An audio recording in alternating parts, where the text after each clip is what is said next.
అందరికీ నమస్తే అండి. రాష్ట్రంలోనే కాదు దేశంలో ఎక్కడైనా సరే రాజకీయం అంటే రాజకీయమే. రాజకీయ నాయకుడు అంటే రాజకీయ నాయకుడే. ఇంకా దానిలో ప్రత్యేకమైన లక్షణాలు ఏమీ ఉండవు.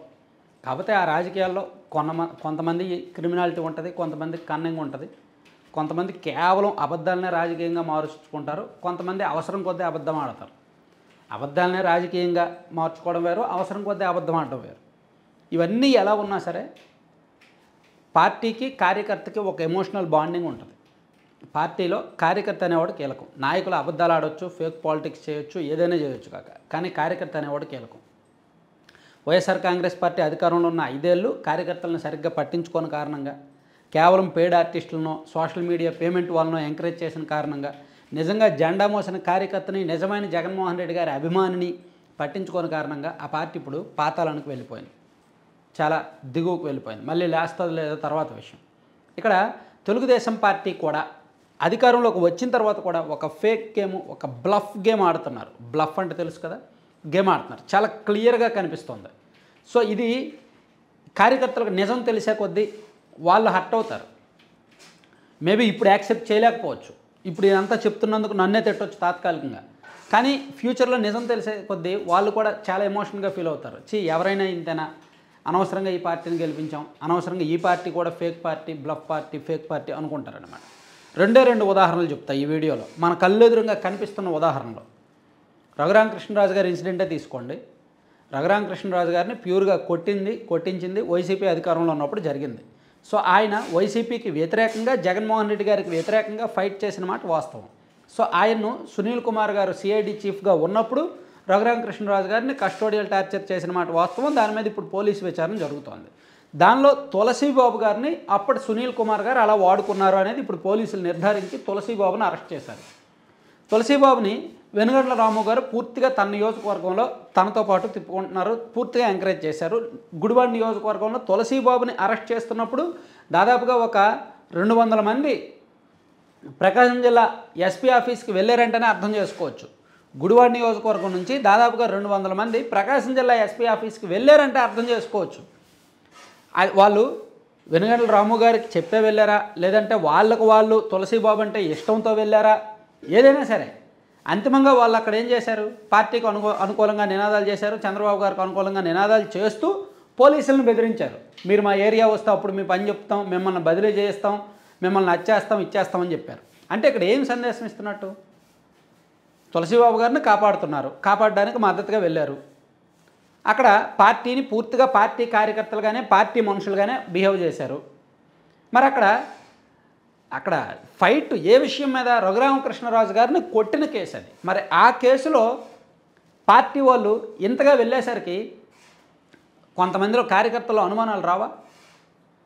సో ఇక్కడ ప్యూర్లీ తులసీబాబుని కాపాడుతున్నది పార్టీయా కాదా? ఇక్కడ అంటే కొంచెం డెప్త్గా అనుమానించే కొద్దీ ఆ తులసీబాబు గారికి అండ్ వెనుగండ్ల రాము గారికి అండ్ సిఐడి చీఫ్, అప్పటి చీఫ్ సునీల్ కుమార్ గారికి కొన్ని రిలేషన్స్ ఉన్నాయని కూడా అంటున్నారు. వాళ్ళ ఫ్యామిలీ రిలేషన్స్ కొంచెం బలంగా ఉన్నాయి అని కూడా మనం ఇంతకుముందు వీడియోలో కూడా చెప్పుకున్నాం. సో దాన్ని బట్టి ఇప్పుడు సిఐడి చీఫ్ సునీల్ కుమార్ గారి మీద కూడా యాక్షన్ తీసుకోరు. మేబీ ఈ సంబంధము, ఈ అనుబంధము కాపాడుతుందేమో. వీళ్ళకి విదేశాల్లో కొన్ని ప్రాజెక్టులు కూడా ఉన్నాయంట. దుబాయ్లో ఎక్కడో కొన్ని రియల్ ఎస్టేట్ ప్రాజెక్టుల ఈ కన్స్ట్రక్షన్స్లో వీళ్ళు పార్ట్నర్స్ అంట, భాగస్వాములుగా ఉన్నారంట. అంటే అంత బలమైన బంధం ఉంది. రఘురామకృష్ణరాజు గారిని కొట్టిన కేసులో ఎవరైతే ప్రధాన నిందితులుగా ఉన్నారో అతని మీద ఇవన్నీ చుట్టూ రకరకాల ప్రచారం జరుగుతుంది. సో దాన్ని నిజం చేస్తూ నిన్న అక్కడ ఓవర్ యాక్షన్ జరిగింది. అక్కడ పోలీస్ ఎస్పీ ఆఫీస్ దగ్గర ఓవర్ యాక్షన్ జరిగింది. సో అంటే ఇక్కడ ప్యూర్లీ ఒక గేమ్ జరుగుతోంది. మేబీ వీళ్ళందరి మీద సీరియస్గా యాక్షన్ తీసుకునే అవకాశం లేదేమో, వీళ్ళకి టీడీపీ పెద్దల సపోర్ట్ ఉందేమో. ఇక్కడ రాము గారిని తప్పట్లేం, ఎందుకంటే ఆయన ఒక రిస్కీ కాన్స్టిట్యున్సీలో పోటీ చేస్తున్నారు కాబట్టి తులసీబాబు గారు అండ్ వాళ్ళ బ్యాచ్ రాము గారికి సపోర్ట్ చేశారు, వర్క్ చేశారు. కాబట్టి అక్కడ ఆయన తప్పట్టాల్సిన పని లేదు. కానీ ఇక్కడ ఓవరాల్గా ఒక గేమ్ అయితే నడుస్తోంది, ఇంటర్నల్గా ఇంటెన్షనల్గా ఒక గేమ్ నడుస్తోంది. ఆ గేమ్ చివరికి పార్టీనికే తగులుతుంది.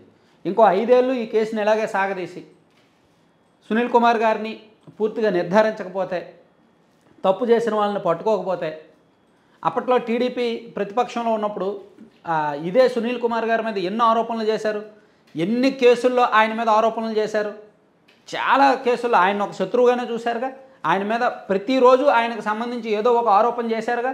మరి ఇప్పుడు అధికారంలోకి వచ్చిన ఈ 6 నెలల్లోనో 7 నెలల్లోనో ఎందుకని ఆయన మీద ఎటువంటి యాక్షన్ తీసుకోవట్లా, కనీసం ఈ కేసును కూడా ఎందుకని ముందుకు కదపట్లా?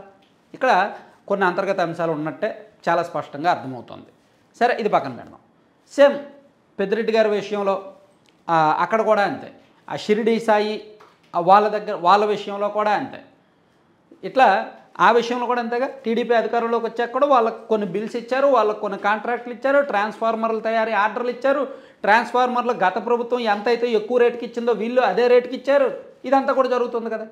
అలాగే పెద్దిరెడ్డి గారి విషయంలో పెద్దిరెడ్డి గారి మీద అనర్హత వేటు వేసే అవకాశం హైకోర్టులో పిటిషన్ పెండింగ్లో ఉన్న టీడీపీ అంటే అధికార పార్టీ తరఫున అక్కడ ఇన్ఛార్జ్ గారు కానీ వీళ్ళు ఎవరు కూడా ఇంప్లీడ్ అవ్వట్లా. ఇంప్లీడ్ అయ్యి కోర్టులో అఫిడవిట్ వేయట్లా. వేస్తే మంచి అవకాశం, ఆ కేసుకు బలం చేకూరుతుంది. అందులో కూడా చేయట్లా. ఇట్లా కొన్ని విషయాల్లో నేను ఒక 2 ఉదాహరణలు చెప్పాను, ఇటువంటి ఒక 10 ఉదాహరణలు చెప్పొచ్చు.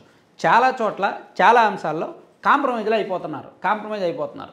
అప్పట్లో తప్పులు చేసిన పోలీసులతో కానీ, అప్పట్లో తప్పులు చేసిన నాయకులతో కానీ, అప్పట్లో తప్పులు చేసిన వ్యవస్థలో ఐఏఎస్లు ఐపీఎస్లతో కానీ రకరకాల వ్యక్తులతో ఏదో ఒక దశలో ఏదో ఒక నాయకుడు మొత్తానికి అధికార పార్టీ వాళ్ళు కాంప్రమైజ్ అయిపోతున్నారు. దానివలన అప్పట్లో షిరిడి సాయి మీద కోపం పెంచుకొని, పెద్దిరెడ్డి గారి మీద కోపం పెంచుకున్న, సునీల్ కుమార్ గారి మీద కోపం పెంచుకున్న సాధారణ కార్యకర్తలు ఇప్పుడు జరుగుతున్న పరిణామాలను చూసి మోసపోయామేమో అనుకుంటున్నారనమాట. సో ఇదంతా కూడా ప్యూర్లీ బ్లఫ్ గేమ్లా కనిపిస్తుంది అనమాట. ఇలా చాలా ఉదాహరణలు చెప్పుకోవచ్చు మనం. ఇంకా 4 ఏళ్ళలో ఇంకెన్ని ఉంటాయో.